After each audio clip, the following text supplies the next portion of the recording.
Sa likod ng bayan ng Pitogo ay ang buhay na diwa ng mga former leaders nito na nag-alay ng kanilang serbisyo para sa ikabubuti at ikauunlad ng kanilang pamayanan. Matatagpuan ang bayan ng Pitogo gawing timog silangan ng lalawigan ng Quezon na nakaharap sa Tayabas Bay. Isa ang bayan na ito sa bumubuo sa Bondok Peninsula. Pero alam mo ba na napakaraming kinaharap na mga pagsubok ang lugar na ito bago mo pa ito makilala bilang Municipality of Pitogo ngayon? Welcome po sa Nung Araw. Dito ating susubukang alamin ang pagsisimula at mahalagang nakaraan sa makasaysayang bayan ng Pitogo, Quezon.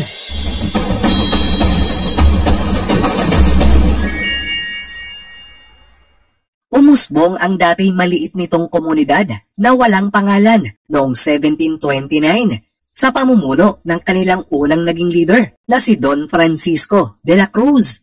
Ngunit nang pamunuan na ito ni Don Juan Mauricio taong 1754, ang lugar na ito ay tinawag ng Mayubok. Isang settlement ng mga mangingisda sa gilid ng Mayubok River na ngayoy barangay Pinagbayanan.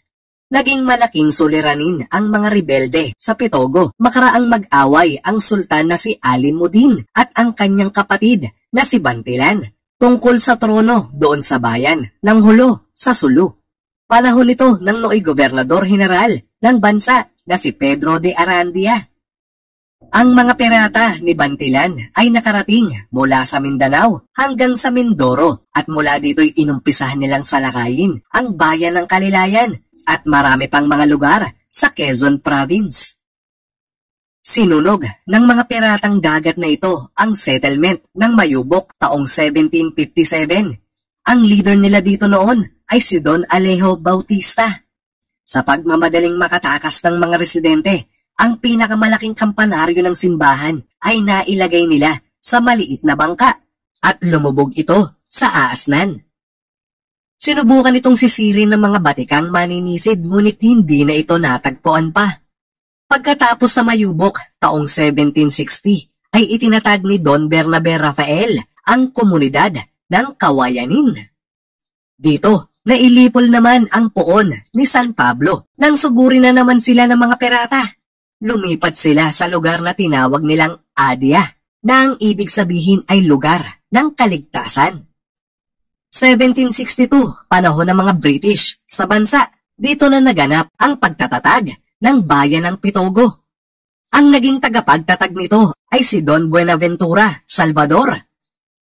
Halaw ang pangalan nito sa napakalaking puno ng Pitogo Palm na posibleng naging famous landmark sa kanilang panahon. Nagugulantang na lang palagi ang mga tao sa Pitogo sa sorpresang atake ng mga pirata kung kaya mula sa Adia taong 1766 ay lumipat sila sa Maaliw Hill. Dahil nga sa maburol nitong katangian ay kitang-kita nila mula sa malayo na palapit na ang mga Morovintas. Dito ay nakakapaghanda na agad ang mga residente na itago ang mga bata't matatanda sa ligtas na lugar, habang ang mga kalalakihan ay nakikipagbuno sa mga pirata. Dumating din ang araw nang magkaroon ang Pitogo ng katatakutan ng mga piratang dagat. Ito ay sa katauhan ni Don Jeronimo Santiago. Pinamahalaan at pinoprotektahan ni Don Maniago ang Pitogo mula 1771 hanggang 1780. Natagpuan sa wakas ang nawawalang poon ni San Pablo sa ilalim ng puno ng Pitogo sa Maaliw Hill. Panahon ito ni Don Juan Encarnacion taong 1781. Ito ang naging senyales para gawing poblasyon nila ang Maaliw Hill. Sa unang pagkakataon ay nasunog ang bayan ng Pitogo taong 1814. Sa pag-upo ni Don Jeronimo de Los Angeles ay nagpatayo sila ng simbahang bato sa Maaliw Hill at itinayo ito sa eksaktong lugar kung saan natagpuan muli ang nawawalang poon ni San Pablo. Pinatibay ito ni Don Fernando Martinez sa kanyang termino noong 1823. Siya rin ang unang kinilala bilang kapitan munisipal o gobernador silyo ng Pitogo. Iniluklok siya ng kanilang kura paroko. Sa leadership naman ni Don Julian de San Francisco, naganap taong 1845, ang reformang literal na nakapagpabago sa mga residente. Dahil sa panahong ito ay ipinag-utos ni Gobernador General Narciso Claveria y Saldua ang paggamit ng apelyido o last names. Naging epektibo ito taong 1850 nang manungkulan si Don Julian Parcari sa Pitogo. 1853 nang i-reestablish ang simbahan nila sa termino ni Don Cesario Yubalia. Ipinag-utos niya ang forced labor sa lahat ng mga residente.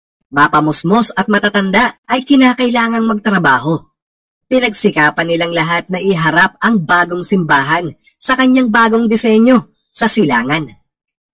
Muling nasunog ang Pitogo sa panahon ni Don Anastasio Glian taong 1855 at muli sa termino ni Don Calixto Oribiana taong 1863. Ito rin ang taon kung saan nagkaroon sila ng una nilang pampublikong eskwelahan.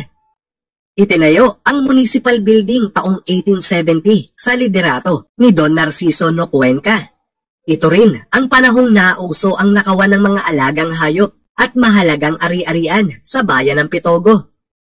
Panahon ni Don Torcuato et Ruiste taong 1882. Dumanas ng cholera outbreak ang Pitogo sa unang pagkakataon at marami sa mga residente nito ay namatay. Dinalaw din ito ng matinding lindol sa sumunod na taon. Nasunog na naman ang bayan ng Pitogo taong 1886 sa termino ni Don Vivencio Villarosa. Ito yung panahon na kumakain na sila ng mga ligaw na ugat na tinatawag na nami bilang pantawid gutom. Dahil maliban sa sunog at lindol ay matagal na panahon na ring hindi umuulan sa Pitogo. 1896 nang si Don Eulalio Glinoga na ang namuno sa Pitogo. Siya ang ika-14 at kahuli-hulihang naging gobernador Silio sa ilalim ng pamahalaang Kastila. Panahon ng Amerikano, iniluklok ng taong bayan ang kauna-unahang native leader nila sa Pitogo. At ito ay walang iba kundi si Municipal President Pedro Origineza. Taong 1899, sa Malolos, Bulacan po siya nanumpa.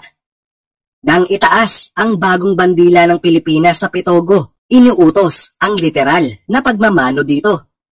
1900 nang mamuno si Mayor Vivencio Loresto. Halos malansag naman ang populasyon ng Pitogo gawa ng pangalawang cholera outbreak.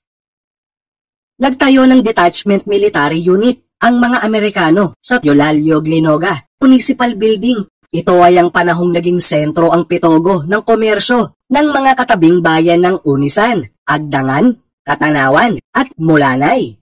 Nagkaroon ng Pitogo ng English School. Majority ng mga teachers dito syempre ay mga Amerikano. Pero nagkaroon din ito ng 5 Pinoy na mga guro.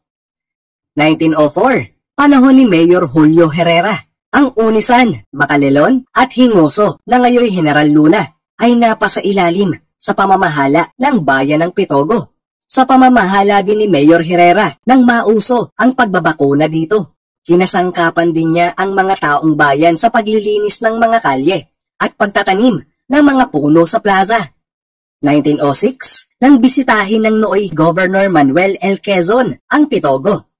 1911, nang inilipat ni Mayor Juan Carmona ang pamahalaang munisipal sa Makalelon sapagkat siya ay taga roon. Ngunit naibalik lang muli sa Pitogo ng mga luklok na sa pwesto si Mayor Emeterio Parcari sa sumunod na taon. Ngunit hindi na naisalba pa ang iba pang mga gamit ng munisipyo. Nang si Petronilo Villaflor naman ang naging mayor noong 1913, ay pineste ang Pitogo ng mga balang. Taong 1917, influenza virus naman ang kumalat sa Pitogo nang mamuno si Mayor Librado Glian.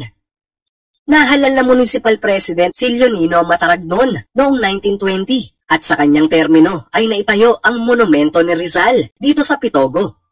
Sa pangalawang termino ni Petronilo Villaflor, taong 1923, pininsala na naman ng mga balang ang bayan na ito. Natapos ang kanilang Central School buwan ng Marso 1926, panahon ni Mayor Leonino Mataragnon. Ipinatayo rin niya ang tangke ng tubig sa munisipyo, pati na ang daungan sa tabing dagat. Ang Dulong Bayan ay ang dating naging lugar sa paggawa ng mga barko. Tuwing sasapit ang fiesta sa Pitogo noon, lagi silang may moro-moro o comedy shows. Gayon din ang tunggalian ng mga brass bands. Mula 1926 hanggang 1940, namuno si Mayor Jose Yutamares. Ang kanyang administrasyon ang nagdagdag pa ng infrastruktura sa munisipyo. Gayon din ang pagbubukas ng Gumaka Pitogo Road. Bagong taon ng 1941, nahalal si Mayor Vicente Martinez. Sinimulan ang mga poso at pagkakaroon ng malaking produksyon para sa pagkain. 1945, nang mag-umpisa sa pagbangon ng Pitogo matapos ang World War II. Umaalingaw-ngaw ang sigawan ng mga residente sa pagpasok ng mga jeep ng mga Amerikano na may mga dalang relief goods. January 1946, nang maitala ang matinding lamig ng panahon sa Pitogo. Sa termino rin ni Mayor Emilio Englinoga ay ipinaaspalto ang mga mahalagang kalsada sa bayan. Ipinagbawal din niya ang pagsusugal at pag-inom ng alak. 1948 nang mamigay ang lokal na pamahalaan ng radio transmitters para sa mga residente. Sa panahon ding ito, naitala ang pagtatayo muli ng nasirang mga tahanan at pagpapalakas pa ng industriya ng pangisdaan sa pamamagitan ng pag-introduce ng mga bagong paraan. 1949 nang itayo ang bagong municipal hall pero hindi ito natapos agad dahil sa biglaang pagpanaw ni Mayor Glinoga. 1950 nang humalili si Vice Mayor Claudio Anca na tumapos nito hanggang sa manalo siya sa eleksyon 1951 at isunod na ipatayo naman ang kumbento ng simbahan. Malalakas na bagyo ang bumulaga sa mga taga-Pitogo taong 1952 na sumira sa kanilang mga pananim at ari-arian. 1954, nahalal muli si Mayor Vicente Martinez at nanungkulan siya hanggang 1963. Sinundan nito ni Mayor Carlos Glian hanggang 1967. 1968 ay si Mayor Ricardo Hutamares naman na umabot ng 9 na taon sa paglilingkod bilang punong bayan ng Pitogo hanggang sa kanyang kamatayan noong March 24, 1976. Sa kabuuan ay nagkaroon ng 153 leaders ang bayan ng Pitogo mula 1729 hanggang 2009. Ayon ang lahat ng impormasyong ito sa kanilang municipal government